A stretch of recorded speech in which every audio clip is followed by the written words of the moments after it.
ও যুবক, কয়দিন আর যৌবনের বাহাদুরি করে নামাজ ছাড়বা, বেপরদায় চলবা, দাড়ি কাটবা? তোমার মতো কত যুবক তো এই ছাত্র জনতার আন্দোলনে কবরে চলিয়া গেল।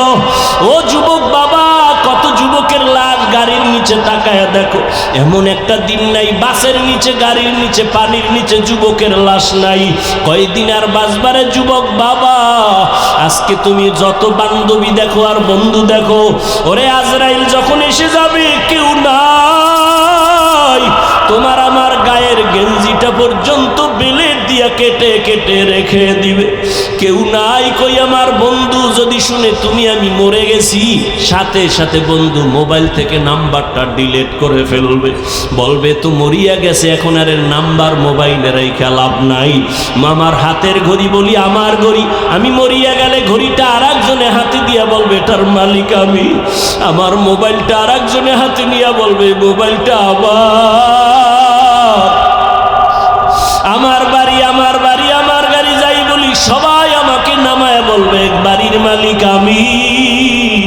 আমারে 3টা সাদা কাপড়ের প্যাকেট বানাইয়া জানাজা পড়াইয়া এমন একটা কবর বাসবাগানে নিয়ে রাখবে যেখানে বাতি নাই, সাথী নাই, কোনো আপন কেউ নাই।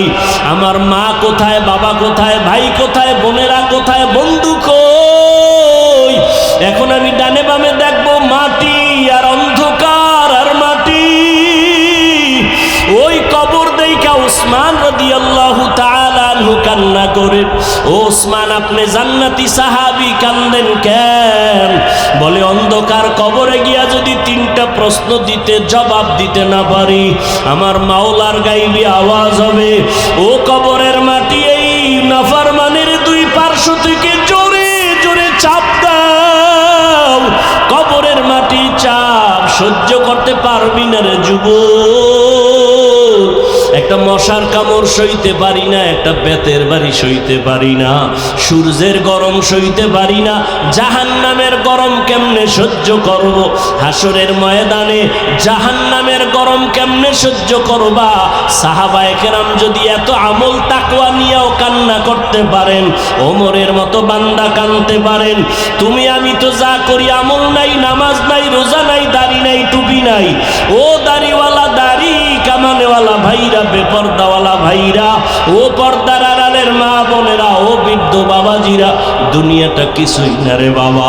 সাহাবাদের কান্না যদি হয় তোমার আমার কান্না করতে করতে তো বুক ফাটিয়া মরিয়া যাওয়ার কথা, অথচ তোমার আমার চোখে পানি নাই।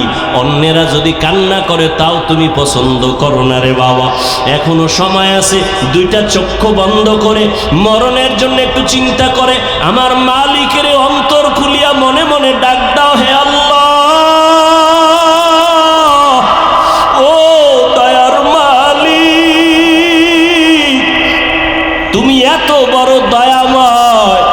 আমার দুনিয়াতে আসার পরে মা বাবায় কত মিষ্টি খাইলেন, আনন্দ করলেন, আমি কত পবিত্র। আজকে আমি এতটাই গুনার কারণে নাপাক।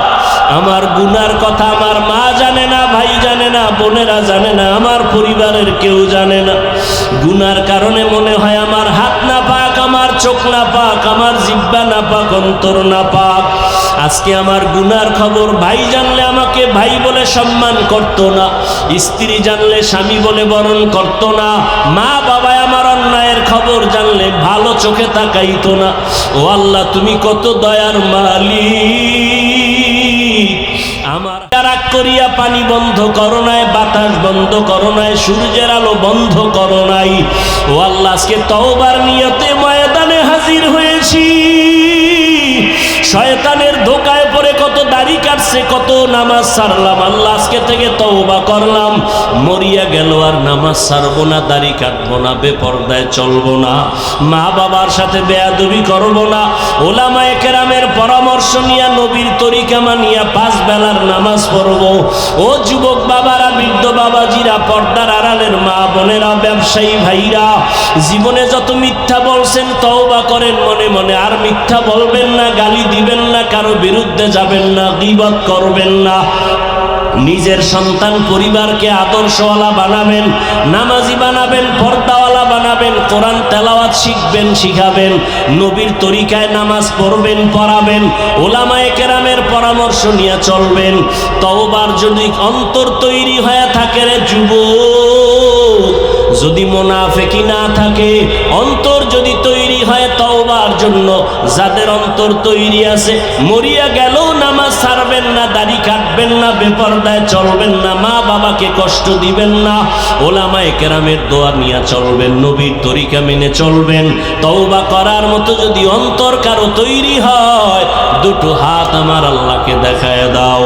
আয় আল্লাহ, হাতগুলো কবুল করে নেন, তওবা কবুল করে নেন, তওবার উপরে মজবুত হইয়া চলার মতো তৌফিক দান করেন, আমিন। রহমতের নবী বলেন, যেই মানুষ নিজেকে আল্লাহর সন্তুষ্টি অর্জনের জন্য ছোট মনে করবেন, বিনয়ী মনে করে চলবেন, আল্লাহ তার মর্যাদা অনেক বাড়ায় দিবেন। নিজেরে কি মনে করে চলবে? আরে ভাই কথা বলেন না কেন? ছোট মনে করে চলবে, আল্লাহ তার মর্যাদা কি করবেন?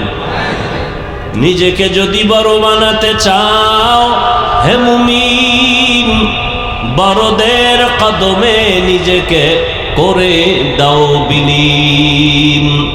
মেটা দো আপনা হস্তি কো अगर कुछ मर्तबा चाहो कि दाना खाक में मिलकर गुले गुलजार होता है। নিজেরে বড় মনে করা যাবে? নবী বলেন যে ছোট মনে করবে আল্লাহ তার মর্যাদা বাড়ায় দিবেন। আর আমরা ছোট মনে করি না বড়? আমার মতো বড় বক্তা কেউ নাই। আমার নামটা ছোট হলে মনে কষ্ট পাই, আমার নামে আলহাজ না লাগাইলে কষ্ট লাগে, আমারে মাওলানা না বললে কষ্ট লাগে। মনে মনে আমি ভাবি, আমি মাইকে বলি আমি নাচিস, আমি অযোগ্য, কিন্তু মনে মনে ভাব আমার মতো কণ্ঠওয়ালা কেউ নাই, আমার মতো বড় মুহাদ্দিস কেউ নাই, আমার মতো বড় খতিব কেউ নাই, আমার মতো বড় মুফাসসির কেউ নাই। আল্লাহ কয়, রে গোলাম, তুই নিজের যে বড় দাবি করতেছো, আমি মাওলায় যারে বড় বানাবো সেই বড় হবে, আর তার বড়ত্ব তার টিকবে। আর নিজে নিজে বড় হইতে চাইলে এটা কখনো টিকবে না। আর বড় দাবি করার কি আছে? বড় তো ওই ব্যক্তি যার বড়র উপরে আর বড় নেই। কি? যেমন আমি যদি মনে করি আমার মতো খতিবের বাংলাদেশে আর কেউ নাই, আমি বড় একজন বক্তা, পেছন থেকে কে যেন এক জ্ঞানী আমাকে ইশারা দিয়া বলে, এই হাফিজুর রহমান, তুমি যত বড় বক্তা দাবি করো না কেন, তুমি কিন্তু খাজা মঈনুদ্দিনের মতো বড় হতে পারবা না, তুমি মুজাদ্দিদ আল ফেসানির মতো বড় হতে পারবা না। যত বড় দাবি করি চোখের সামনে যাদের দেখছি তাদের সমানও হতে পারবো না, হাটহাজারীর হুজুরের সমান হতে পারবো না, খতিবে আজম সিদ্দিক আহমদ রহমাতুল্লাহর সমতুল্য হতে পারবো না। আমি নিজের যত বড় মুফতি দাবি করি না কেন, মুফতি আজম বাংলাদেশের মুফতি ফয়জুল্লাহ রহমাতুল্লাহর সমতুল্য হওয়া যাবে না। আমি যত বড় মুহাদ্দিস দাবি করি না কেন, শাহ ওলিউল্লাহ মুহাদ্দিসের দেহলভীর সমতুল্য হওয়া যাবে না। আমি যত বড় শাইখুল হাদিস দাবি করি না কেন, শাইখুল হাদিস আল্লামা জাকারিয়া রহমাতুল্লাহর সমতুল্য হওয়া যাবে না। এবার আমগো চারটার বাদ, আমগো উপরে এতক্ষণ যাদের নাম কইছি, এদেরকে যদি ওজন করা হয়, এরাও কিন্তু বড় দাবি করার কায়দা নাই। যত বড় যত বড় যত বড়, এদেরকে যদি সাহাবায়ে কেরামের মানদণ্ডের কিনারায় নেয়, সাহাবাদের 1000 ভাগের 1 ভাগও তারা হতে পারবে না, আবু বকরের মতো হতে পারবে না। সাহাবায়ে কেরামের এত সুন্দর ইলম, এত সুন্দর আমল, এত সুন্দর তাকওয়া, এত সুন্দর তাদের ব্যবহার, এত সুন্দর তাদের পরহেজগারি, এর 1000 কোটি ভাগের 1 ভাগ তুলনা কারো সাথে চলবে না।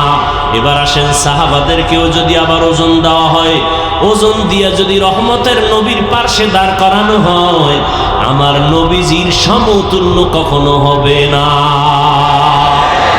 ইলমে রায়ে জাজু করদান বেহিসাব, খলকেরা দাদান জওয়াবে বা সওয়াব হক না দারত দোস্তে খলকা জারেরা নিস্তে ই খসলত একে দিন দারেরা।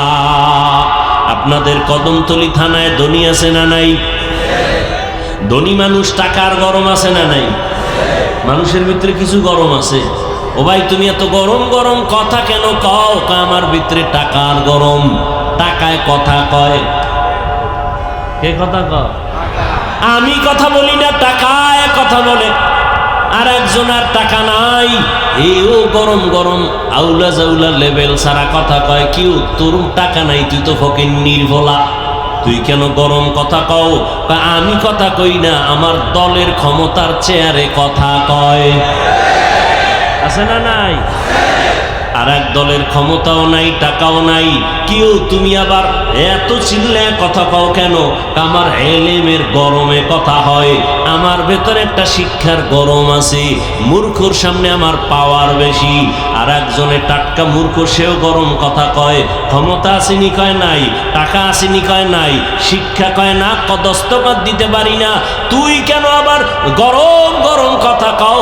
কদমতলীর সিফার মধ্যে দাঁড়ায়া আমার টাকার গরম যদিও নাই, ক্ষমতার গরম যদিও নাই, শিক্ষার গরম যদিও নাই, আমার গরম হলো জন্মগত একটা রক্তের গরম। কিসের গরম? এরে নবীর উম্মত, গরম গরম আওয়াজ।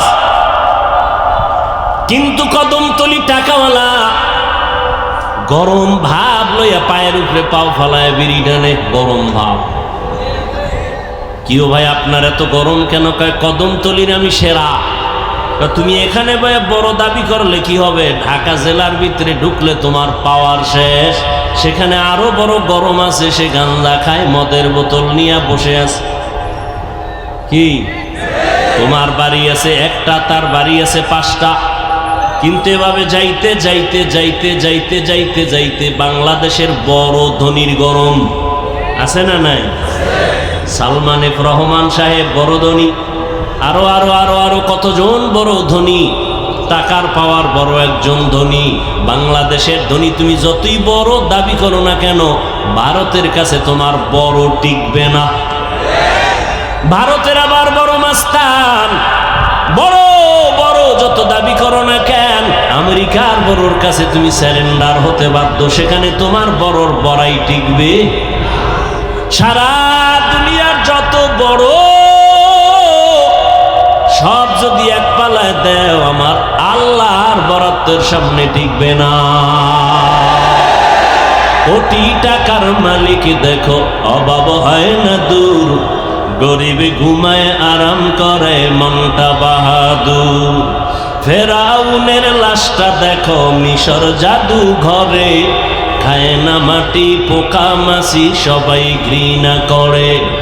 হৃদয়ে থাকিবে যার নম্রতা সদা, রহমত আসিবে সেথা প্রভুর ওয়াদা। বড়র বড়াই থাকলে দিলে রহমত আসবে না, নিজেকে নিজে ছোট মনে করিও সদা। উঁচু জমিন থেকে পানি নিচু জমিনে যায়, তেমনি খোদার রহমত আসে নম্রতার হৃদয়। ভোগবিলাসের বাড়ি গাড়ি পরে রবে সব, থাকতে সময় স্মরণ করো আল্লাহ আমার রব। ওই বড় লোক হয়ে লাভ কি? টাকার বাহাদুরি করে লাভ কি যদি টাকা নিজে খাইতে না পারি? ওই 10 তলা বিল্ডিং এর বাহাদুরি করে লাভ কি যদি বিল্ডিং এ আগুন জ্বলে যায়, আগুন লাগায় দেয়? ওই বাড়ি গাড়ির বাহাদুরি করে লাভ কি যদি বাড়ি গাড়ি ছাইরা এ দেশ ছেড়ে পালাইতে হয়? ঠিক নি? ওই বড়ত্বের কোনো দাম নাই। কিন্তু দেখেন হিসাব কইরা ভালো করে জ্ঞানী এখানে সবাই বসা আছেন, একটু মাথার জ্ঞানটা খাটান। যত বড় দেখলাম আজ বড় কাল নাই, সম্মানের ফুলের মালা কালকে জুতার মালা, কিন্তু একমাত্র একদল আল্লাহর গোলাম। এই জমিনের মধ্যে শীত নাই, গরম নাই, ঠান্ডা নাই, পানি নাই, যখন তখন অল টাইম, দেশ নাই বিদেশ নাই, সর্ব জায়গায় সর্ব অবস্থায় আগেও যেমন এখনো যেমন ভবিষ্যতেও তেমন সম্মান আছে, সম্মান ছিল, সম্মান থাকবে। এদের সম্মান কমে নাই, কমাতেও কেউ পারে নাই। তারা একটাই মাত্র দল, উলামায়ে আহলে হক। ইলমে রায়ে জাজু করদান বেহিসাব, খলকে রাদাদান জবাবে বাসওয়াব। এখান থেকে একটা পয়েন্ট আমি ঔষধ দেই আমার কলিজার যুবকদের। ও কদমতলির যুবক বাবারা, পাও দইরে যদি বললে মা রাজি হও, বলো পাও দড়ি। তবে তোমার বিশ্বাস নামক একটা তোমার ভেতরে যে জিনিস আছে ওটার উপরে আমি কঠোরতা দাবি করে একটা কসম কয়া বিশ্বাস বাড়াবার জন্য বলি। আল্লাহর কসম একবার, আল্লাহর কসম দুইবার, আল্লাহর কসম তিনবার, ওয়াল্লাহি বিল্লাহি তাল্লাহি, আল্লাহর কসম। কথাটা তোমরা ফালায় দিও না রে বাবা। ও যুবকেরা, দুনিয়ায় কত বন্ধু পাইলা, কত বান্ধবী পাইলা, আমি কসম খেয়ে বলছি দুনিয়াতে যত বন্ধু সব হলো স্বার্থপর। একজনও বন্ধু আপন নাই স্বার্থ ছাড়া। স্বার্থে যদি আঘাত লাগে, তোমার দলের নেতা তোমার সদস্য পদটাই শুধু কাটে না, সুযোগ পেলে কল্লা পর্যন্ত কেটে দেয়। এই উদাহরণের জন্য কি ইন্ডিয়া যাওয়া লাগবে? বাংলাদেশের কেরানীগঞ্জে ইতিহাস চোখের সামনে রেডি। কেরানীগঞ্জেই তার জ্বলন্ত প্রমাণ, ঠিক নি? যত বন্ধু পাইছো, তোমারে টেলিফোন না করে ঘুমায় না, ভাগ বটোয়ারায় ভেজাল হয়ে গেছি, সবাই মিলে তোমার গলায় ছুরি ধরে মেরে ফেললো। এজন্য আমি কসম কয়া বললাম, জমিনে যত বন্ধু পেয়েছো যুবক বাবারা, সব বন্ধু হলো স্বার্থপর, একটাও লোভী স্বার্থ ছাড়া কেউ নাই।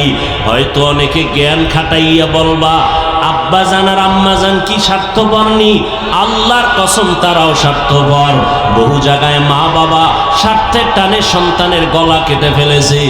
কেরানীগঞ্জের থানার ডায়েরি খুললে পাওয়া যাবে কত মা বাবা স্বার্থের টানে সন্তানের বিরুদ্ধে মামলা করেছে, আবার কত সন্তান স্বার্থের টানে মা বাবার বিরুদ্ধে মামলা করেছে। স্বার্থের কারণে স্ত্রী স্বামীকে হত্যা করে, স্বামী স্ত্রীকে হত্যা করে। ওরে ঢাকার বাংলাদেশের তাজা ঘটনা, আপন বাবা আপন মাইয়াটারে ঢাকার হোটেলের মধ্যে ঢুকাইয়া ডাক দিয়া কয়, মাইয়া আজকে রাতের জন্য তুই আমার স্ত্রীর সমান। আরো জোরে বলেন। এজন্য আল্লাহর কসম করে বলি রে যুবক, জমিনে যত বন্ধু পেয়েছো সব হলো স্বার্থপর। তবে আল্লাহর কসম, তোদের কলিজার একমাত্র কেবলমাত্র শুধুমাত্র তোদের কলিজার আপন বন্ধু নিঃস্বার্থ। যদি কাউকে পেতে চাও কিয়ামত পর্যন্ত তোর জীবনের আসল আপন নিঃস্বার্থ কলিজার বন্ধু একমাত্র উলামায়ে কেরাম। কি পরিমাণ আমগো গালি দাও আমরা কানে শুনি, কি পরিমাণ আমাদের বিরুদ্ধে ফেসবুকে লেখালেখি করো তাও জানি। ইমাম সাহেব মসজিদে খেদমত করেন, বেতন কত? গ্রামে 5,000, 6 মাস বাকি, শহরে একটু বেশি, তাও কিন্তু 5, 10, 15,000 একজনে দেয় না। সভাপতির এত পাওয়ার কেন? কয় মসজিদের সভাপতি বেতন দেয় কত? ইমামরে কয় 100 টাকা। কত দেয়? সেক্রেটারি কত? কয় 50। বাকি আছে নি? কয় 11 মাস। ঠিক নি? ইমাম সাহেব এক ওয়াক্ত নামাজে নাই, দরজার সামনে একজন জিগা, ইমাম সাহেব গেছিলেন কই? ইমাম কয় আপনি কে? আমি রিক্সার ড্রাইভার। তুমি আমারে জিগাও কেন? পাওয়ার কি? কয় মাসে 5 টাকা বেতন দেই। এর একটা পাওয়ার আছে। আলেমদের উপরে যেই জুলুম আর অত্যাচার মানসিকভাবে এই জাতি করে, এটা ভাষা নাই বুঝাবার। কিন্তু আল্লাহর কসম করে বলেছি, আলেমদের মতো যেমন তোমাদের জীবনে স্বার্থহীন বন্ধু নাই, আর এই দুনিয়ায় তোমাকে যা দিয়েছে সব আবার উসল কইরা নিছি। 5 টাকা দিলে 5000 নিয়ে গেছে, তোমারে বাড়ি কইরা দিয়া তোমার জীবনটারে নাশ করেছে। দুনিয়াতে যে যা দিছে উসল কইরা নিয়ে গেছে। মসজিদে যদি 50 লাখ টাকা দেয়, চায়ের দোকানে বয়া মোস্তাওয়ায় আর বাহাদুরি করে মসজিদ আমি কইরা দিছি, ঠিক নি? কিন্তু উলামায়ে কিরাম দিন নাই রাত নাই, খানা নাই ঘুম নাই, কষ্ট, কই ছেলে কই মেয়ে কই ভারী কই ঘর, কিসের করোনা কিসের রাতের অন্ধকার। আল্লাহর কসম, উলামায়ে কেরাম এই জাতিকে যা দিয়েছে নিঃস্বার্থভাবে, এই দেশকে যা দিয়েছে, জমিনে কোনো নেতা উম্মতের কে গুলি দিতে পারে না। সরকার কোটি কোটি টাকা ব্যয় করে বাহিনী বানাইছে, বাহিনী, ঠিক নেই?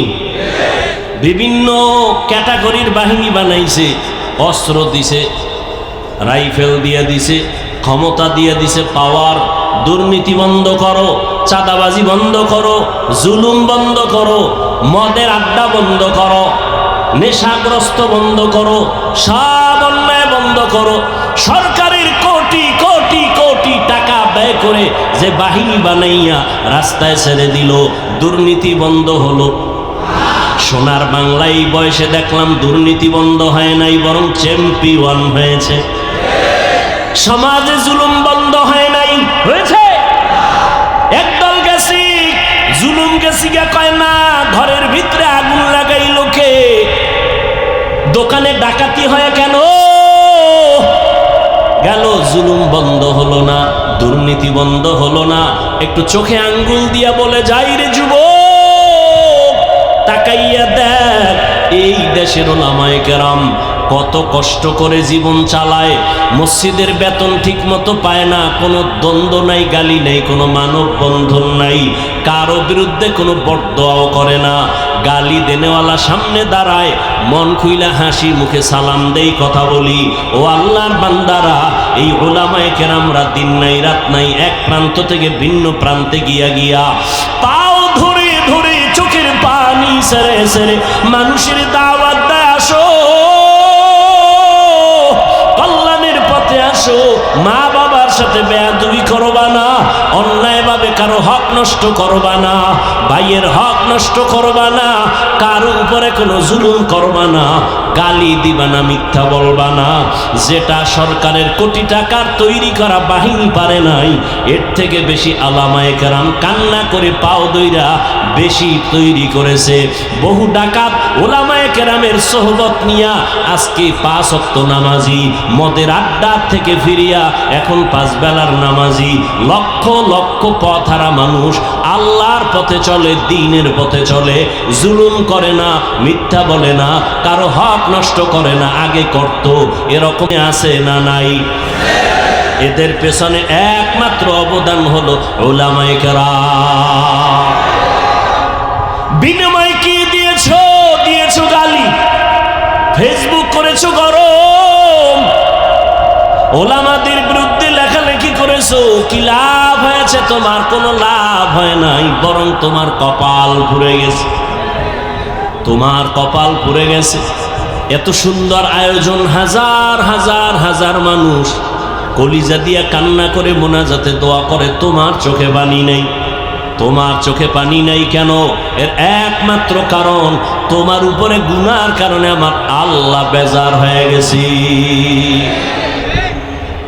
এই জন্য আমার একটা দাবি, আমি এই 1 সপ্তাহ ধরে সবাইকে বলতেছি, বিশেষ করে যুবকদের কাছে আমার একটা অন্তরের দাবি, 100, 200, 300, 700, 500 টাকাও যদি খরচ হয়, আগামীকালকে তোমরা একটা ব্যানার টানাও রাস্তার মোড়ে মোড়ে, লিখে দাও এই দুনিয়াতে উম্মতের আপন বন্ধু নিঃস্বার্থ উলামায়ে আহলে হক, লিখে দাও। এছাড়া তোমাদের আপন বন্ধু নেই। দোয়ার বেলায় আলেম কলিজা দিয়ে দোয়া করে, ব্যবসায়ীর জন্য দোয়া করে, অসুস্থ রোগীর জন্য দোয়া করে, কবরওয়ালার জন্য দোয়া করে। এজন্য আল্লাহ পাক বলেন, দুনিয়াতে তোমরা উলামায়ে কেরাম ছাড়া আর শান্তির পথ খুঁজে পাইবা না, কারণ নবী আর আসবেন না, সাহাবায়ে কেরাম আসবেন না। এই বন্ধুই আল্লাহ পাকের যে আয়াত আমি পড়েছি, আল্লাহ বলেন, ও মুমিন, আল্লাহকে ভয় কর, আর জমিনে আমার কিছু প্রিয় বন্ধু থাকবে, তাদের বন্ধু হইয়া চলো। কুনু মা'আস সাদিকিন, সত্যবাদী যারা তাদের বন্ধু হয়ে থাকো। সত্যবাদী মানে সত্য কথা বলে কয় না, যার সর্বসাইড সততায় ভরা, সততার চাদর দিয়া জীবনটাকে আটকায় নিছে।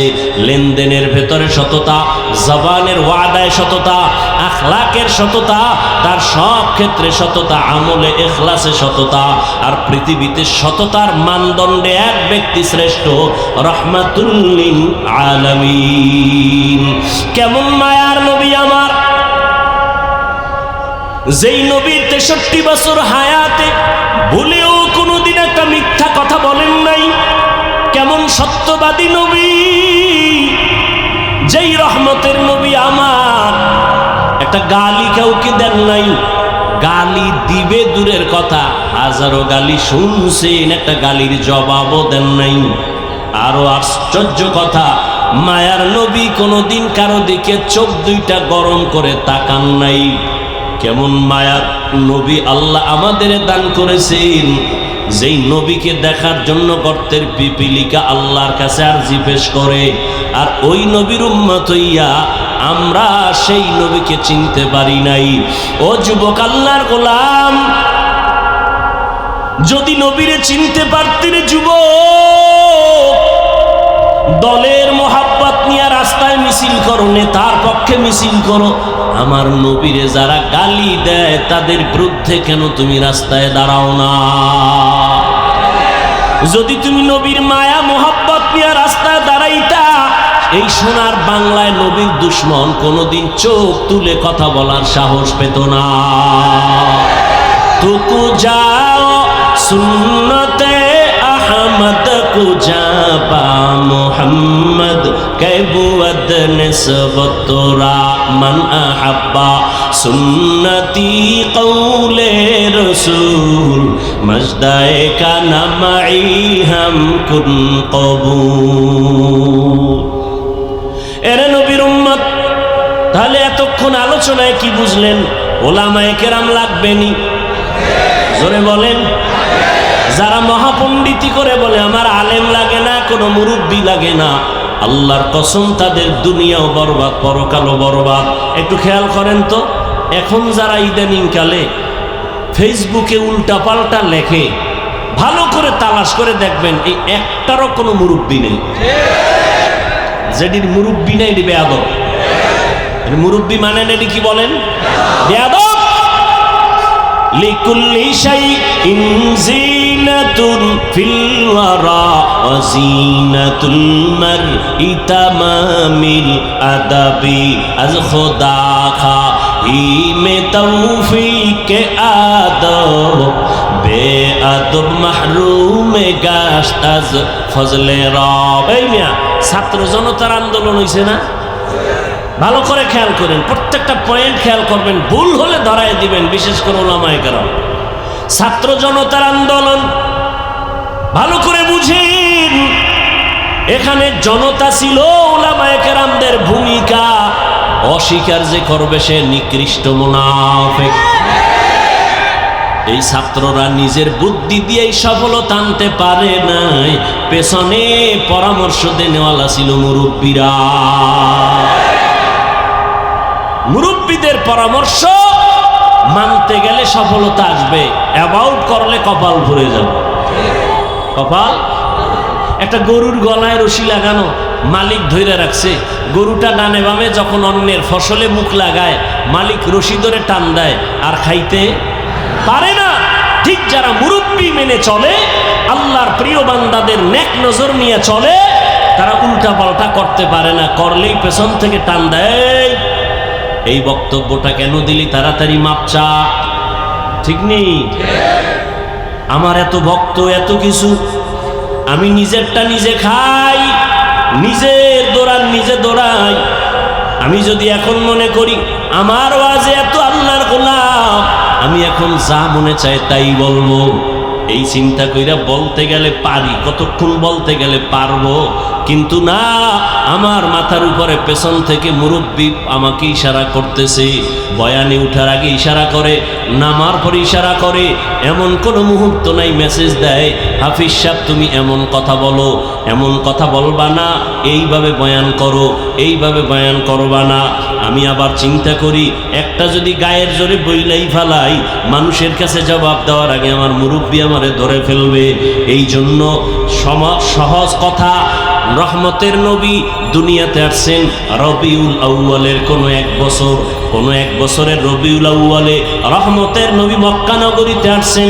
আবার কোনো এক বছরের রবিউল আউয়ালে রহমতের নবী জমিন থেকে বিদায় নিলেন। এক রবিউল আউয়ালে আসছেন, আর এক রবিউল আউয়ালে গেছেন, মাঝখানে সময় কত বলেন না কেন? 63 বছর রহমতের নবী দুনিয়ার থেকে আসিয়া চলে গেলেন। এমন একটা জায়গা আসছেন মক্কা নগরী, যেই মক্কার মানুষ ইতিহাসের নিকৃষ্ট খারাপ, চরিত্র খারাপ,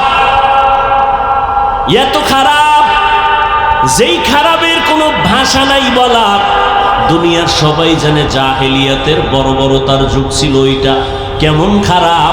মক্কার মানুষের মতো অন্য দুনিয়ার অন্য প্রান্তে এত খারাপ মানুষ ছিল না। এটাও বিবেকে ধরে না। মসজিদের পার্শ্বে যার ঘর, এই লোকটা যেই পরিমাণ খারাপ হতে পারে, মসজিদের দূরের লোকটার তুলনায় তো বেশি হতে পারে না। বাহিরের লোকটা যত খারাপ হবে, মসজিদের পাশে যে থাকে সে কম খারাপ হবে, কারণ পাশে মসজিদ। কি আতরের দোকানের তো একটা ঘেরানো আছে। মক্কা নগরীর মানুষ কেন এত খারাপ? অন্য দুনিয়ার প্রান্তের মানুষ কেন খারাপ না? মক্কার মানুষ বুঝলাম খারাপ, তবে অন্যদের তুলনায় একটু কম খারাপ হবে, কিন্তু এত বেশি কেন?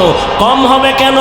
কারণ এখানে তো আল্লাহর একটা ঘর, বাইতুল্লাহ, যেটা দেখলে শুধু সওয়াব আর সওয়াব, এমন একটা ঘর বাইতুল্লাহ, যেই বাইতুল্লাহর দিকে শুধু তাকাইয়া থাকবে, কিছু বলবে না, অনবরত সওয়াব। ইন্না আউয়ালা বাইতিন উযিআ লিন-নাসি লাল্লাযী বিবাক্কাতা মুবারাকান ওয়া হুদা মুবারাকান ওয়া হুদাল লিল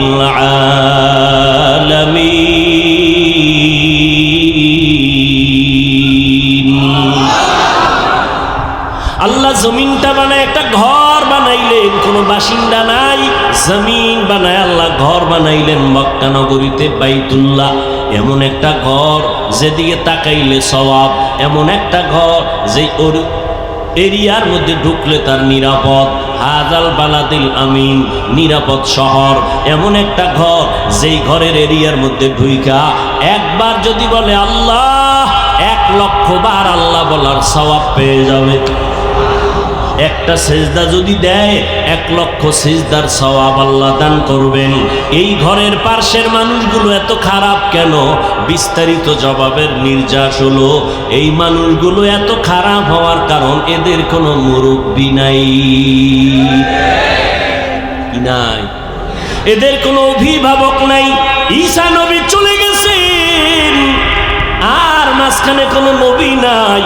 সর্বশেষ রহমতের নবী আসছেন, মাঝখানে মানুষগুলো অভিভাবক হারাইয়া মন মতো চলে, যার পেছনে কোনো ডিরেকশন দেনেওয়ালা নাই, গাইড দেওয়ার কেউ নাই, তখন তার চলার কোনো ব্যালেন্স থাকে না, কথার ব্যালেন্স থাকে না, বেপরোয়াভাবে চলে। আল্লাহ পাক মানুষের আবার ব্যালেন্সগুলো ঠিক করার জন্য, যেমন আদম থেকে নবী পাঠাইতেই থাকলেন, আমার নবীর এসে ব্যালেন্স ঠিক করার জন্য আবার অভিভাবক করে নবীকে পাঠাইলেন মক্কা নগরীতে।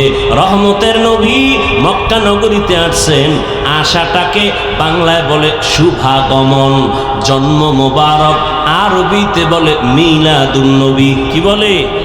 মিলাদুন নবী। সংক্ষেপ কথা বলে যাই 1 মিনিটে। রহমতের নবীর শানে কয়েকটা শব্দ আমাদের ভারত, বাংলাদেশ, পাকিস্তানে প্রচলিত নবীর আশেকদের মাঝে। একটা শব্দ হলো মিলাদুন নবী, আর একটা শব্দ হলো সিরাতুন নবী, আর একটা শব্দ ওয়াফাতুন নবী, আর একটা শব্দ দাওয়াতুন নবী। এই শব্দগুলোর বিশ্লেষণ আমি দিব না, তবে সংক্ষেপে বলবো এই 4টা শব্দ মিলাদুন নবী, সিরাতুন নবী, দাওয়াতুন নবী, ওয়াফাতুন নবী, 4টা শব্দ আমার একমাত্র রহমতের নবীর শানের শব্দ। এই 4টা শব্দ মুসা নবীর বেলায় ব্যবহার হয় না, ঈসা নবীর বেলায় ব্যবহার হয় না, ইব্রাহিম নবীর বেলায় ব্যবহার হয় না।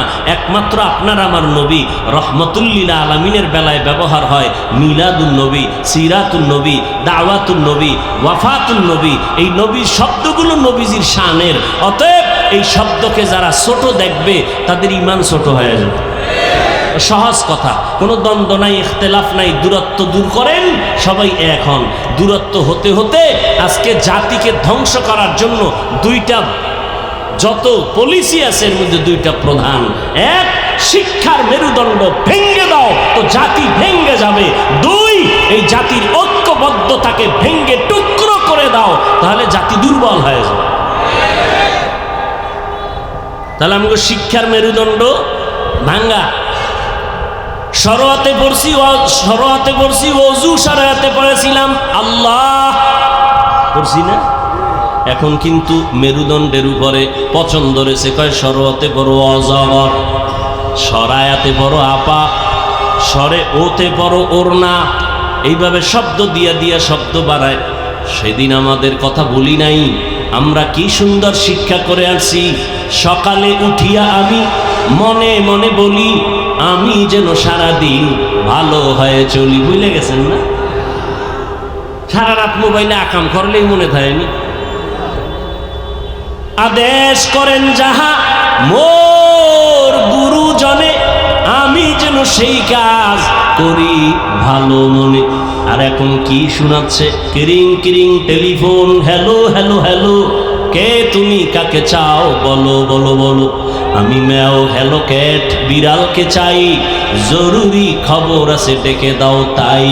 হামটিমা টিম টিম, তার খাড়া 2টো শিং, তারা মাঠে পারে ডিম। ঠিক নেই?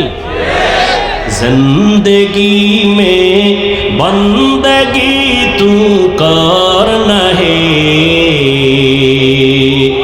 जिंदगी में बंदगी तू करना है, जिंदगी बे बंदगी शर्मिंदा है, जिंदगी बे बंदगी शर्मिंदा है। दुनिया में हो दुनिया का तलबगार ना हो,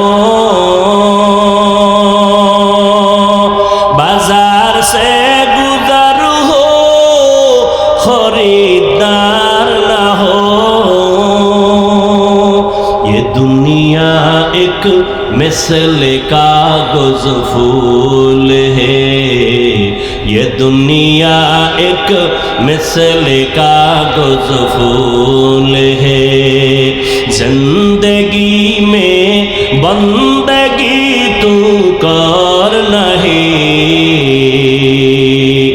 जिंदगी में बंदगी तू करना है, जिंदगी बे बंदगी शर्मिंदा है, जिंदगी बे बंदगी शर्मिंदा है।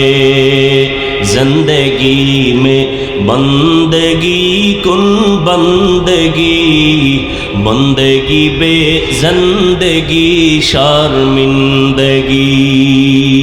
খারাপ লাগে আপনাদের? এত সুন্দর পরিবেশ কে তৈরি করে দিলেন? চিন্তা করা যায়? সারা রাত্র বৃষ্টি, সারা দিন বৃষ্টি, হাঁটু সমান পানি, এর মধ্যে আবার এই আয়োজন। ওই যে শুরুতে বলেছিলাম, বান্দা চাইলে হয় না, আল্লাহ যা চায় তাই হয়। বান্দা চাইছিল জমিনের মধ্যে ইব্রাহিম নামের বান্দা আসতে পারবে না। আল্লাহ কয় আমি ইব্রাহিমকে পাঠাবো। ঠিকই নমরুদের কথা হয় নাই, নমরুদের নাকের ডগায় আল্লাহ ইব্রাহিম নবীরে পাঠালেন। ঠিক নেই? শুধু পাঠান নাই, সেই ইব্রাহিমের দিয়া নমরুদের খতম ঘন্টায় বাড়ি ভরে গেল। ঠিক কাটটা হলো বান্দারটা না আল্লাহটা? ফেরাউন নামের বান্দা চাইল মুসা নামের গোলাম এই জমিনে আসতে দিব না, শত শত বাচ্চাদের হত্যা করলো ফেরাউন নমরুদ।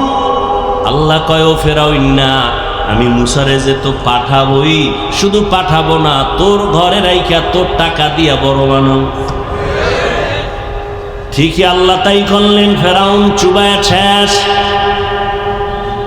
লোহিত সাগরে চুবানি খাইয়া ধ্বংস হয়ে গেল।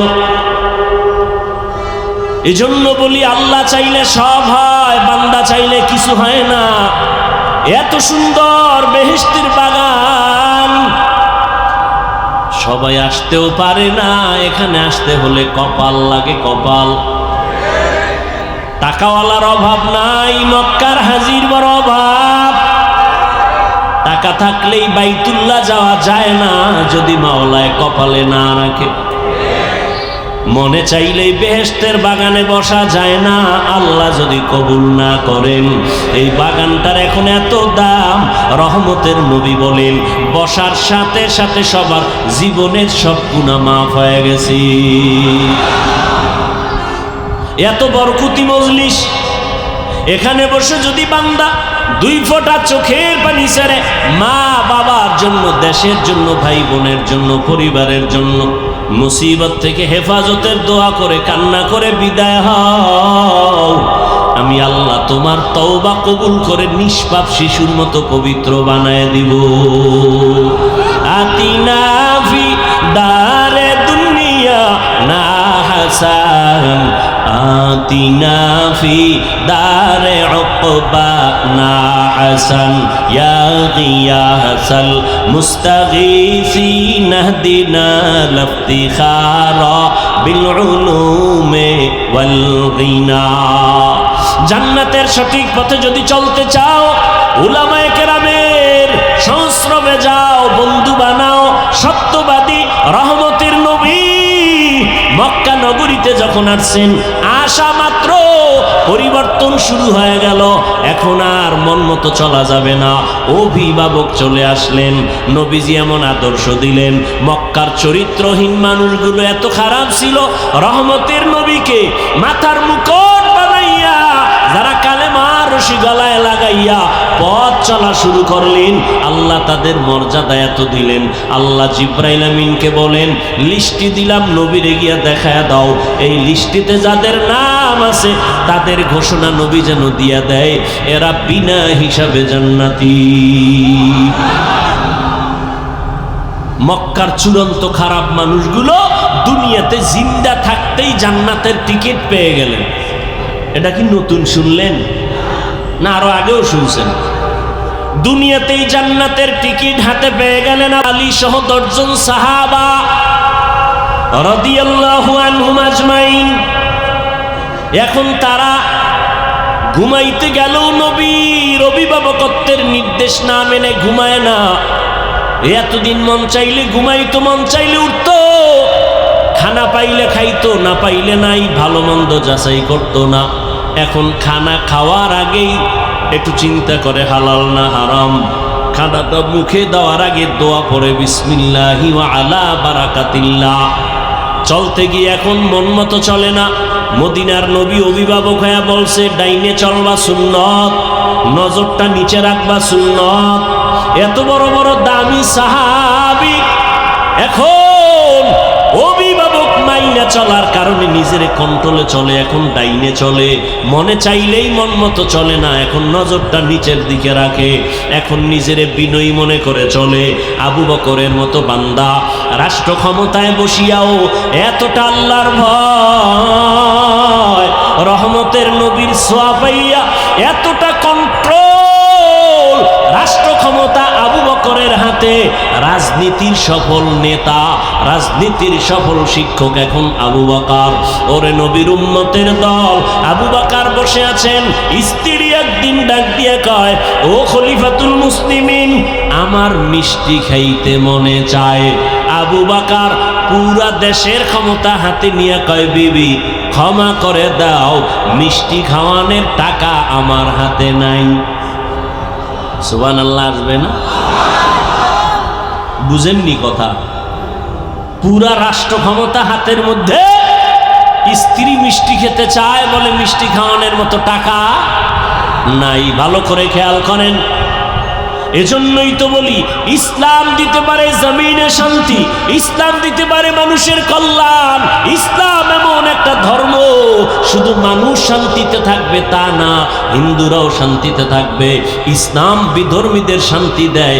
দেখছেন না, এই যে আন্দোলনের পরে ওলামায়ে কেরাম মুসলমানরা হিন্দুদের মন্দির পর্যন্ত পাহারা দিয়েছে।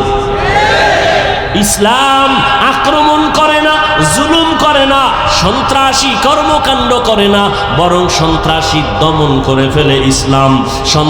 অকল্যাণ দূর করে ইসলাম, অশান্তি দূর করে ইসলাম। রহমতের নবীর সোয়ালাইয়া এমন তারা কন্ট্রোল হয়ে গেল, এত শক্তি আর এত কিছু থাকার পরে বলে আমার পকেটে টাকা নাই। আরে আবু বকর বললেই তো, টেলিফোন করলে তাড়াতাড়ি আমার ঘরে এতটা পাঠায় দাও, কি না টেলিফোনেই তো হয়ে যায়।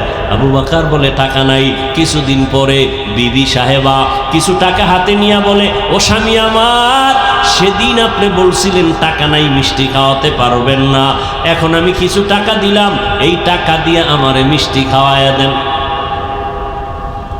আমগো বউরা টাকা দিলে স্বামী খুশি না বেজার? ভুলেও জিগেইতো না, কইতো না, আনছো খালি মাঝে মাঝে এরকম পারলে আনিস। হ্যাঁ, আবু বকর বলে, বিবি এই টাকা কই পেয়েছো? বিবি ডাক দিয়ে কয়, খলিফাতুল মুসলিমিন, সরকারি অর্থ মন্ত্রণালয়ের থেকে আপনি যে খেলাফতের খলিফা দায়িত্ব পালন করে যে বেতন আনেন মাসে মাসে, ওই বেতনের কিছু কিছু টাকা জমাইয়া আমি আপনার হাতে দিলাম মিষ্টি খাওয়ার জন্য।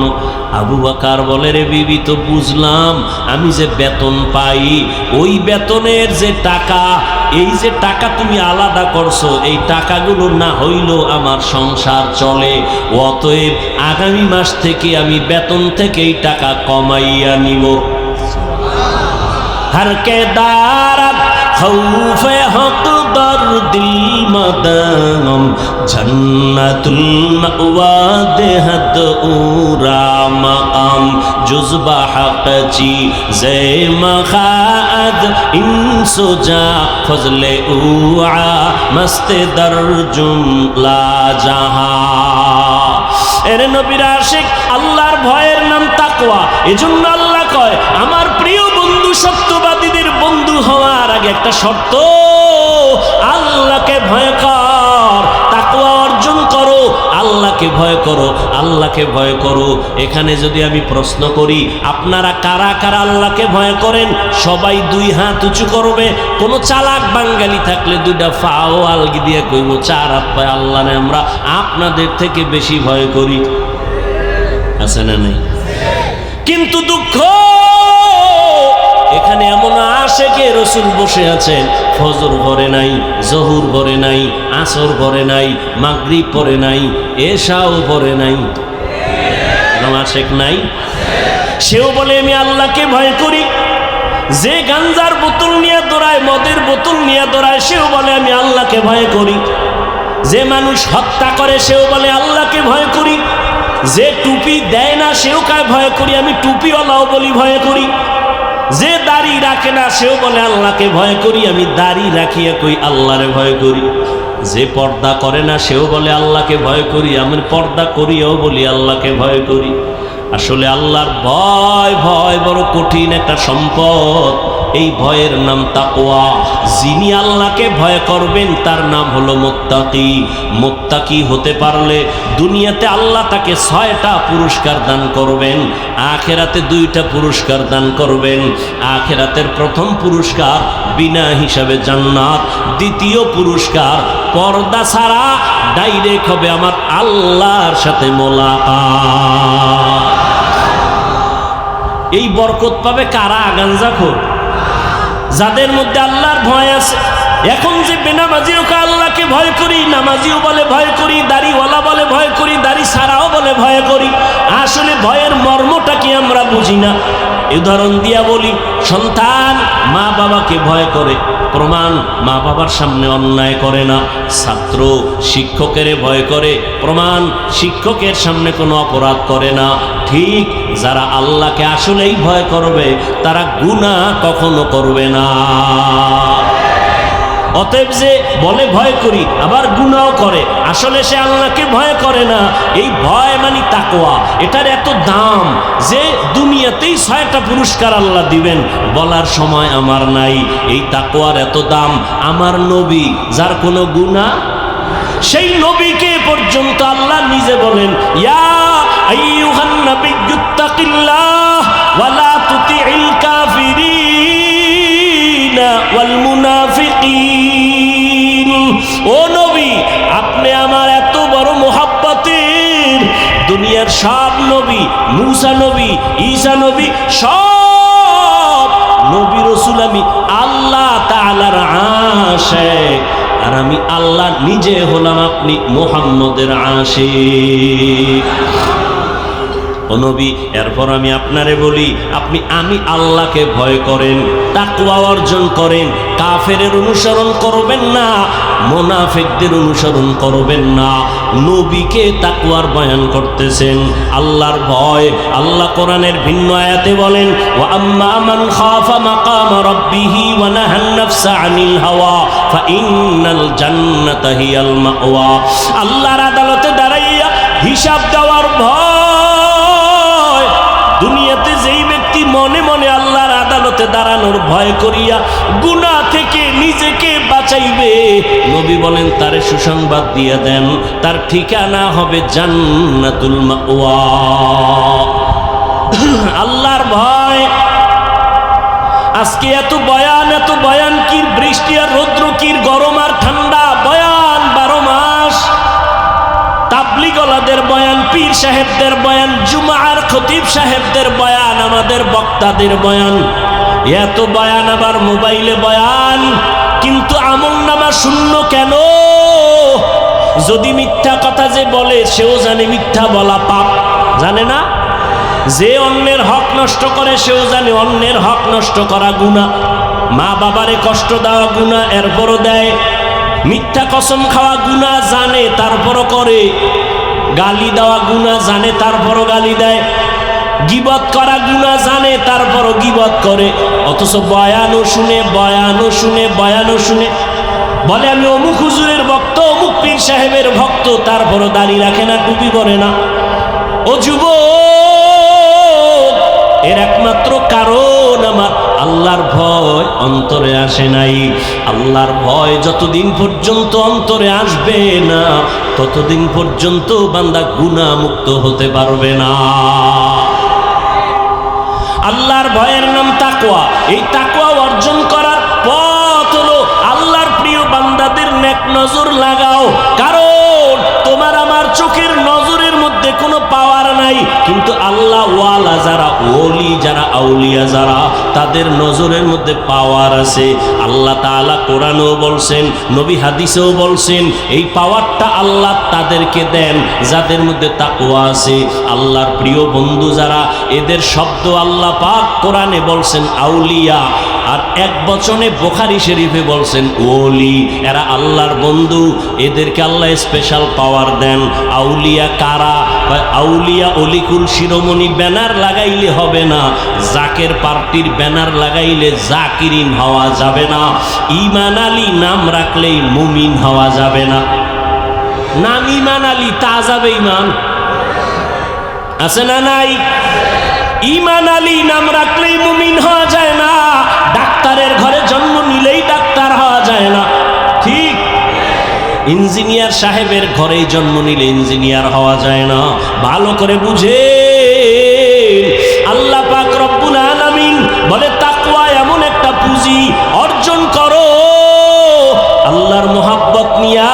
ও বান্দা, আল্লাহর ভয় অন্তরে জমা যে করবে সে গুনাহ থেকে নিজেকে গুটাইয়া রাখবে। আল্লাহর ভয় অন্তরে থাকলে গুনাহ করবে না। আল্লাহ ওয়ালা যারা, এদের সাথে লাইন লাগাও, এদের নজরের মধ্যে বরকত আছে। এই পাওয়ারটা আল্লাহ দেন তাকওয়া ওয়ালাদেরকে।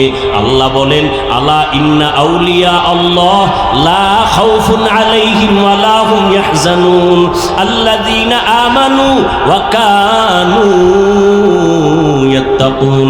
আউলিয়া যারা হবে তাদের গুণ হবে দুইটা। এক নাম্বার নির্ভেজাল ঈমান, ঈমানের মধ্যে শিরিকের গন্ধ নাই, আমলের মধ্যে বেদাতির গন্ধ নাই, এমন ঈমান থাকবে। দুই নাম্বার গুণ থাকবে তাকওয়া, আল্লাহর ভয়। ইন্নামা ইয়াখশাল্লাহা মিন ইবাদিহিল উলামা।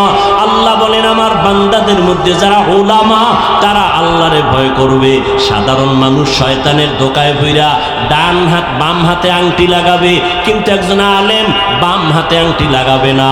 আল্লাহর ভয় নাই সাধারণ মানুষ বাম হাতে পানি পান করবে শয়তানের ধোকায় পড়িয়া, কিন্তু যারা আল্লাহর ভয় আলেম তারা বাম হাতে কিছু পান করবে না। ঠিক? সাধারণ মানুষ ধোকায় পড়িয়া শয়তানের বেপরদায় চলবে, দাড়ি কাটবে, কিন্তু একজন আলেম সে বেপরদায় চলবে না। আল্লাহর ভয়, এই ভয়ের উপরে যারা চেষ্টা করবে গুনাহ ছাড়তে, চেষ্টা করবে গুনাহ ছাড়তে, আল্লাহ বলেন এদের আমি দুনিয়াতে যত পুরস্কার দিব 6টার মধ্যে একটা বড় পুরস্কার হলো আমি আল্লাহ তাকে একটা স্পেশাল পাওয়ার দান করব, নাম হলো ফুরকান। নাম কি?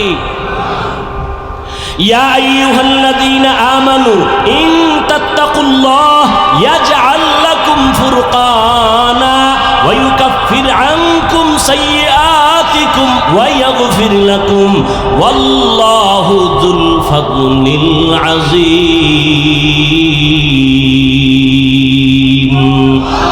আল্লাহ বলেন যারা তাকওয়ার উপরে চলবে আমি তাদেরকে একটা পাওয়ার দান করব, পাওয়ারের নাম ফুরকান।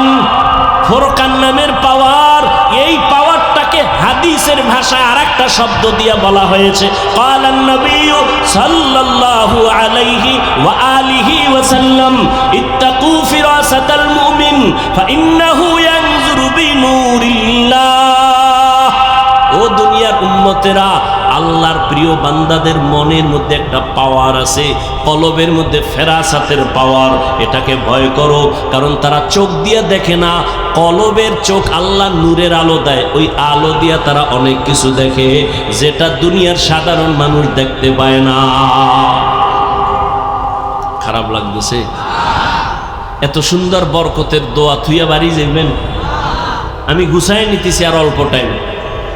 ওমরে ফারুক রাদিয়াল্লাহু তাআলা আনহু জুমার খুতবা দিতেছেন, হঠাৎ করে অপ্রাসঙ্গিকভাবে একটা শব্দ ওমর বলে ফেললেন, ইয়া সারিয়াতাল জাবাল। ইয়া নামের বান্দাকে ওমর বলতেছে পাহাড় পাহাড়। সারিয়া কই? ওমর যেখানে খুতবা দেয় সেখান থেকে 3000 কিলোমিটার দূরে। অপ্রাসঙ্গিকভাবে বলে ফেললেন। সারিয়ারে পরে জিজ্ঞানো হইল তুমি শুনছো নি? পাশে বইয়া বললে যেভাবে শুনি ওইভাবে শুনছি। তাই কি ওমর গায়েব জানে? গায়েব জানে? গায়েবের মালিককে? কুল লা ইয়ালামু মান ফিস সামাওয়াতি ওয়াল আরদিল গায়বা ইল্লাল্লাহ। হে নবী আপনিই বলে দেন আসমানের বাসিন্দারা কেউ গায়েব জানে না, জমিনের বাসিন্দারা কেউ গায়েব জানে না, একমাত্র কে জানেন? একমাত্র আমার আল্লাহ জানেন গায়েব। তো ওমর হাজার হাজার হাজার মাইল দূরের থেকে কেমনে যে দেখলেন সারিয়ার সামনে শত্রু, ওমর বললেন পাহাড়টাকে পেছনে লাগায় দাও, শত্রু আসতে পারবে না, একদিক দিয়া শত্রুর মোকাবেলা করো। ওমর কেমনে দেখলেন? আল্লাহ কয় এই পাওয়ারটা কোরআনের ভাষায় হলো ফুরকান, হাদিসের ভাষায় হলো ফেরাসাত। আল্লাহ তাআলা এটা পাওয়ার দান করেন তাকওয়ার কারণে। কিসের কারণে বলেন? তাকওয়া মানি আল্লাহর ভয়। এই পাওয়ারের কারণে আল্লাহ পাওয়ার তাকওয়ার কারণে, আল্লাহর ভয় যাদের অন্তরে থাকবে তারা ইচ্ছা করে গুনাহ করবে না, গুনাহ যদি হইয়াও যায় তওবা করতেও দেরি করবে না। ও আল্লাহর বান্দা, ওমরে ফারুক রাদিয়াল্লাহু তাআলা আনহু ঈদে খেলাফতে আছেন, চেয়ারে বসা আছেন। এই খেয়াল করেন, একদিন বিবি ডাক দিয়া কয়, ও স্বামী আমার, খলিফাতুল মুসলিমিন, আপনি খেলাফতের দায়িত্বে আছেন। ওই সময় অর্থ মন্ত্রণালয়ের জিম্মাদার আবু ওবায়দা ইবনুল জাররাহ রাদিয়াল্লাহু আনহুকে দিলেন। কয়, আমগো বাজারঘাট তেমন লাগবে না, এই দুই একদিন পরে ঈদ আসতেছে, বাচ্চার কিছু কাপড় চোপড় লাগবে, কিছু ব্যবস্থা করেন। ওমর বলে, আমার কাছে টাকা নাই, আপনি বাইতুল মাল থেকে 1 মাসের অগ্রিম টাকা নিয়ে আসেন। খেয়াল করছেন কথাটা? কয় মাসের? বকেয়া না অগ্রিম? খেয়াল করেন ভালো করে। ওমরে ফারুক রাদিয়াল্লাহু তাআলা আনহু চিঠি লিখলেন, ও আবু ওবায়দা ইবনুল জাররাহ, আমার আগামী মাসের বেতনটা তুমি আমাকে অগ্রিম দিয়া দাও। চিঠি লেখা পাঠায় দিলেন। বার্তাবাহক চিঠি নিয়া অর্থ মন্ত্রণালয়ের দায়িত্বে যিনি আবু ওবায়দা ইবনুল জাররাহ রাদিয়াল্লাহু তাআলা আনহু, তাকে যখন চিঠি দিলেন, আবু ওবায়দা ইবনুল জাররাহ চিঠি পাইয়া চোখের পানি ছেড়ে কান্না শুরু করলেন। কান্না কইরা এক পর্যায়ে নিজে আবার উল্টা চিঠি লেখলেন ওমরের দরবারে। হযরত ওমর চিঠি পাইলেন, টাকা তো আর আনলেন না। চিঠিতে দেখে ওমর পাল্টা ওমরের প্রশ্ন করা হয়েছে 2টা। আবু ওবায়দা ইবনুল জাররাহ লেখছে, খলিফাতুল মুসলিমিন, আপনি অর্ডার করলেই তো আমি মানব, তবে আমার 2টা প্রশ্নের জবাব আমাকে আপনি দিবেন, আমি রাসূলের সাহাবী। আল্লাহর ভয়, 2টা প্রশ্নের জবাব আমারে দেন, আমি অগ্রিম বেতন দেওয়ার আগে, আপনি খলিফা, আপনি অর্ডার করবেন দিব, তবে আমার 2টা জবাব আপনি দেন। 1 নাম্বার প্রশ্ন, আমি যে অগ্রিম 1 মাসের বেতন আপনাকে দিব, আগামী মাস আপনি বাঁচবেন কিনা তার গ্যারান্টি।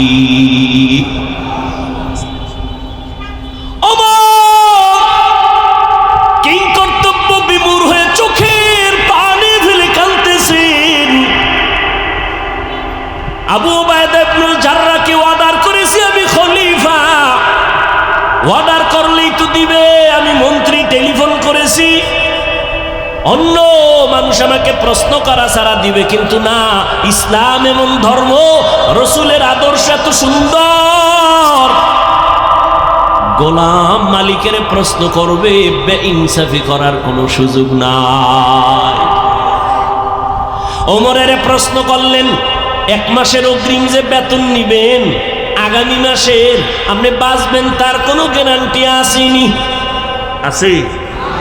2 নাম্বার প্রশ্ন, ও খলিফা, আপনি এই এটা সরাও, যাও যাও যাও যাও, আস্তে আস্তে সরাই।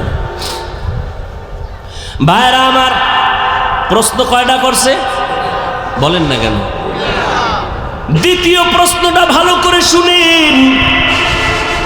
খলিফাতুল মুসলিমিন হযরত ওমর কাগজটা পাইয়া দেখে 2য় প্রশ্ন, আবু ওবায়দা ইবনুল জাররাহ বলতেছেন, ও খলিফাতুল মুসলিমিন, আপনি যে 1 মাসের অগ্রিম বেতন চাইতেছেন, বলেন আপনি আজকে খলিফা আছেন, আগামী মাসে জনগণ আপনারে চেয়ারে রাখবে কিনা জবাব দেন।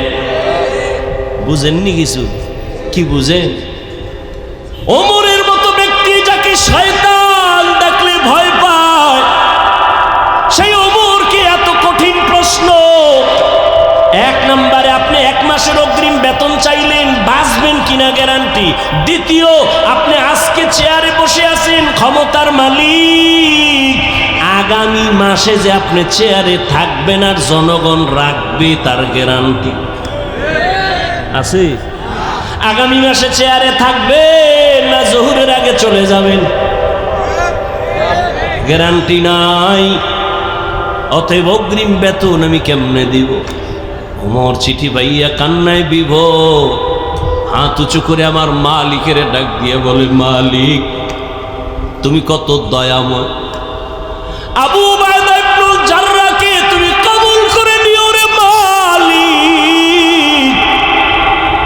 আমার অন্তর চোখ খুলে দিছে, আসলেই তো আজ আমি চেয়ারে বসছি, কালকে বসার কোনো গ্যারান্টি নাই।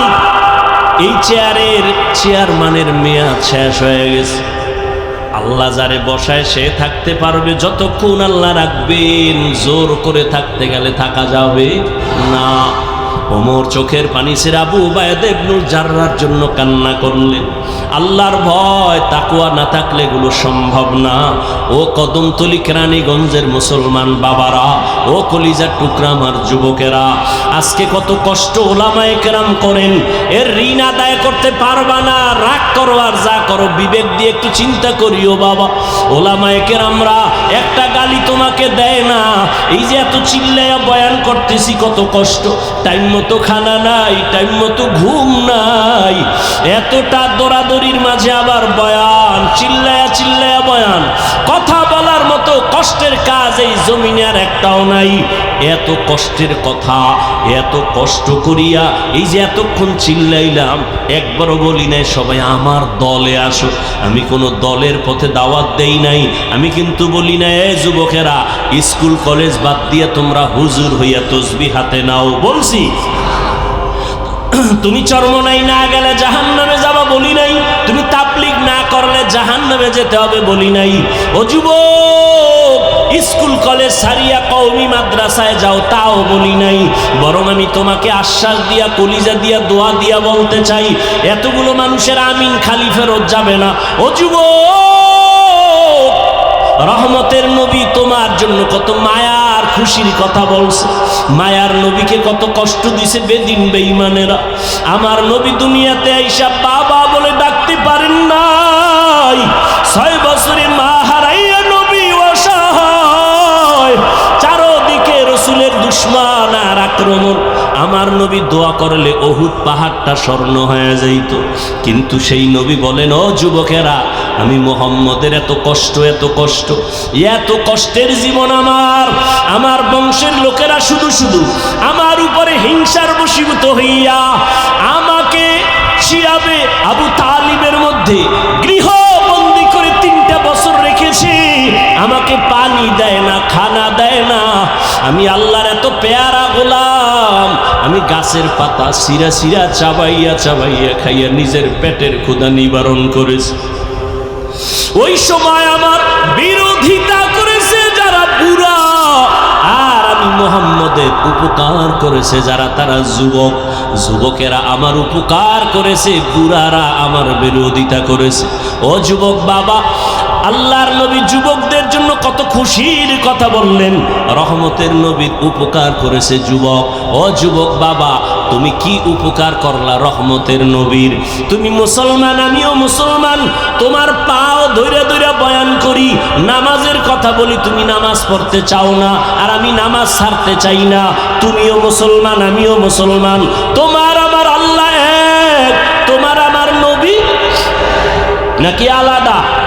তোমার আমার ধর্ম এক, তোমার আমার কাবা এক, তোমার আমার কোরআন এক, হাদিস, তোমার আমার কালেমা এক। দুনিয়াতে আসছি তাও এক, মরণকালে কাফনের সংখ্যা হবে 3টা, তাও এক। আমি বক্তার সম্মানে একটা কাফন কেউ বাড়াইয়াও দিবে না। তুমি গরিব রিক্সাওয়ালা হলেও একটা কাফন কেউ কমাইয়া দিবে না, কালার হবে আলাদা। আমাকে হুজুরদের কাফনের কালার হবে একরকম, যারা হুজুর না তাদের কাফনের কালার হবে ভিন্ন। কে হুজুর, কে হুজুর না, কে মালিক, কে গোলাম, কে ডাক্তার, কে রুগী, কে ইমাম, কে মুক্তাদি, সবার বেলায় কাফনের কালার এক। কাফনের উপরে লেখা থাকবে বড় হুজুরের লাশ। তাও থাকবে না রে বাবা।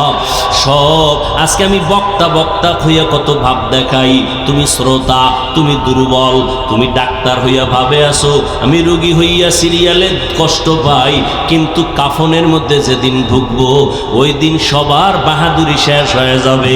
মালিকের লাশটা যেমন পড়ে থাকবে, গোলামের লাশটাও তেমন পড়ে থাকবে, ইমাম সাহেবের লাশটা যেমন থাকবে, মুক্তাদির লাশটাও তেমন থাকবে। সবার বেলায় তিনটা সাদা কাফন, কবরের সাইজও হবে এক, কবরে রাখার পরে প্রশ্ন হবে তিনটা, তাও এক। আমাকেও যেই প্রশ্ন আপনাদেরও সে একই প্রশ্ন।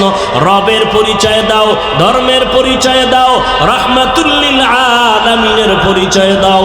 এই তিনটা প্রশ্নের জবাব যারা দিতে পারবে, নবী বলেন সাথে সাথে আল্লাহ গাইবী আওয়াজ দিয়ে বলবে, ও ফেরেশতা, এর কবরটা বেহেশতের সাথে রাস্তা বানায় জান্নাতের ফয়সালা করে দাও।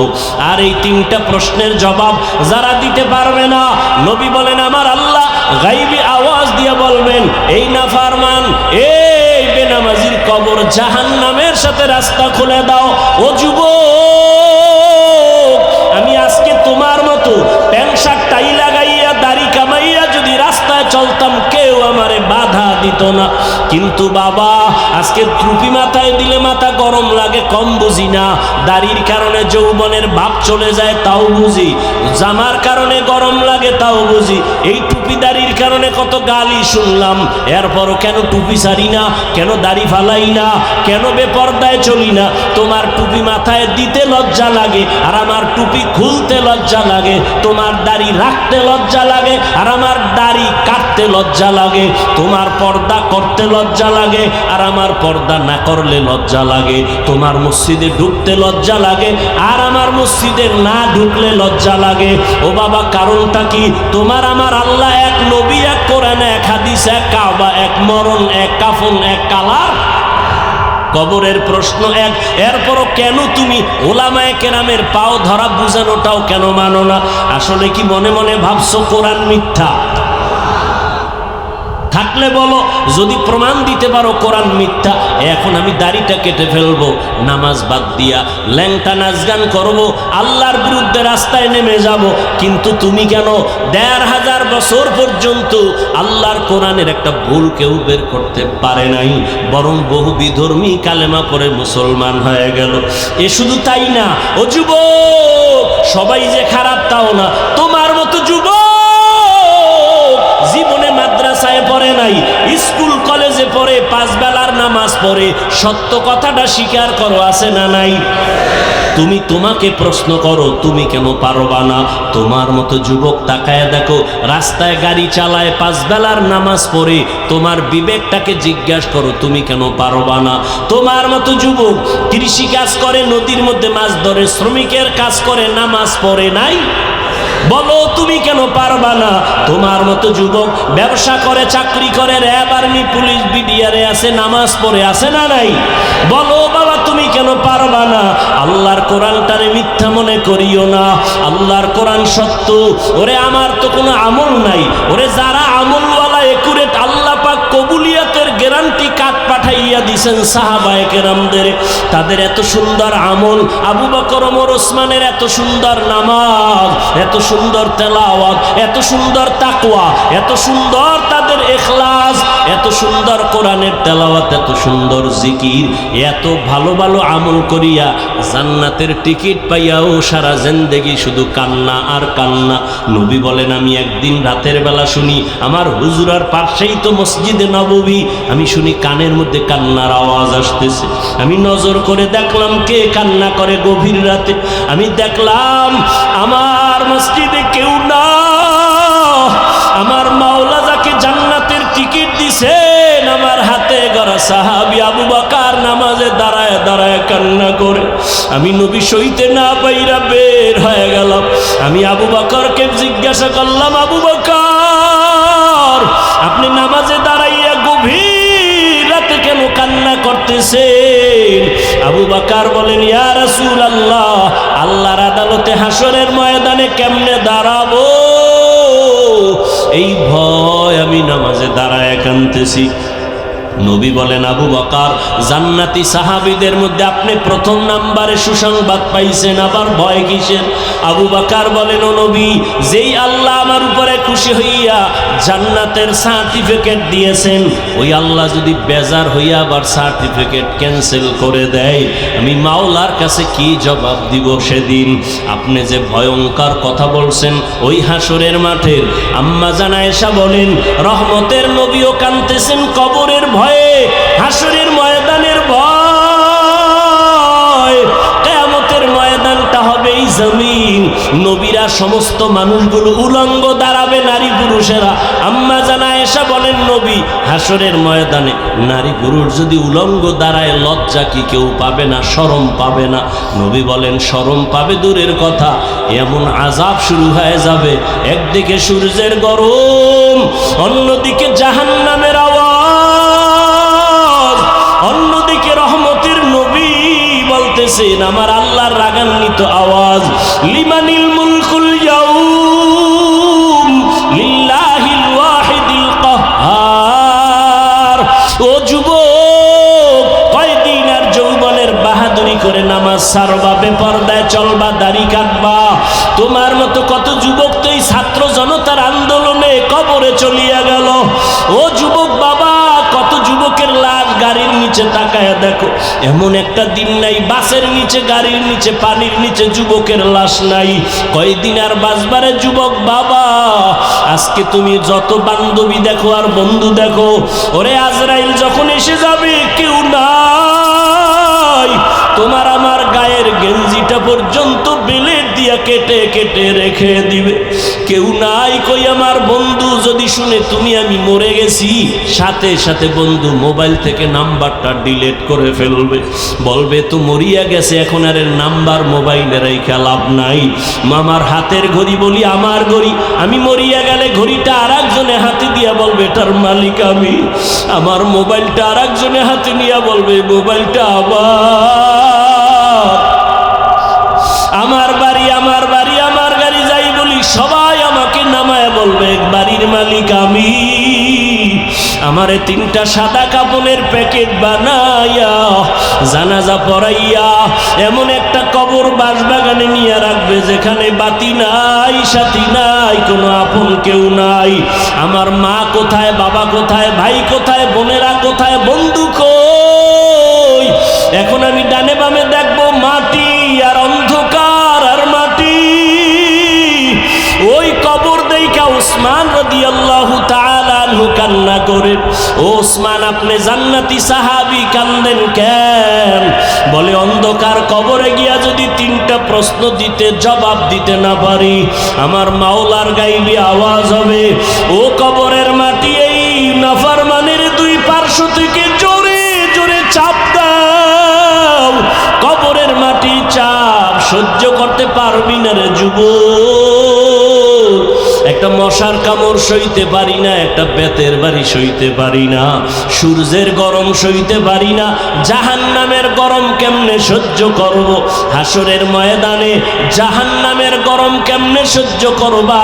সাহাবায়ে কেরাম যদি এত আমল তাকওয়া নিয়েও কান্না করতে পারেন, ওমরের মতো বান্দা কাঁদতে পারেন, তুমি আমি তো যা করি আমল নাই, নামাজ নাই, রোজা নাই, দাড়ি নাই, টুপি নাই।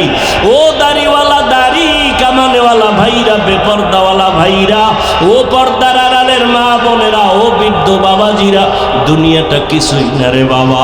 সাহাবাদের কান্না যদি হয় তোমার আমার কান্না করতে করতে তো বুক ফাটিয়া মরিয়া যাওয়ার কথা, অথচ তোমার আমার চোখে পানি নাই। অন্যেরা যদি কান্না করে তাও তুমি পছন্দ করো না রে বাবা। এখনো সময় আছে, 2টা চক্ষু বন্ধ করে মরণের জন্য একটু চিন্তা করে আমার মালিকের অন্তর খুলিয়া মনে মনে ডাক দাও, হে আল্লাহ, ও দয়ার মালিক, তুমি এত বড় দয়াময়। আমার দুনিয়াতে আসার পরে মা বাবায় কত মিষ্টি খাইলেন, আনন্দ করলেন, আমি কত পবিত্র। আজকে আমি এতটাই গুনার কারণে নাপাক। আমার গুনার কথা আমার মা জানে না, ভাই জানে না, বোনেরা জানে না, আমার পরিবারের কেউ জানে না। গুনার কারণে মনে হয় আমার হাত নাপাক, আমার চোখ না পাক, আমার জিহ্বা না পাক, অন্তর না পাক। আজকে আমার গুনার খবর ভাই জানলে আমাকে ভাই বলে সম্মান করত না, স্ত্রী জানলে স্বামী বলে বরণ করত না, মা বাবায় আমার অন্যায়ের খবর জানলে ভালো চোখে তাকাইতো না। ও আল্লাহ, তুমি কত দয়ার মালিক। আমার রাগ করিয়া পানি বন্ধ করো নাই, বাতাস বন্ধ করো নাই, সূর্যের আলো বন্ধ করো নাই। ও আল্লাহ, আজকে তওবার নিয়তে ময়দানে হাজির হয়েছি।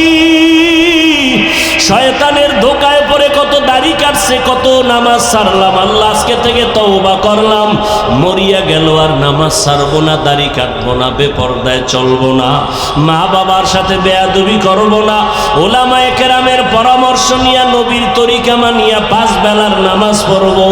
ও যুবক বাবারা, বৃদ্ধ বাবাজিরা, পর্দার আড়ালের মা বোনেরা, ব্যবসায়ী ভাইরা, জীবনে যত মিথ্যা বলছেন তওবা করেন মনে মনে, আর মিথ্যা বলবেন না, গালি দিবেন না, কারো বিরুদ্ধে যাবেন না, গীবত করবেন না।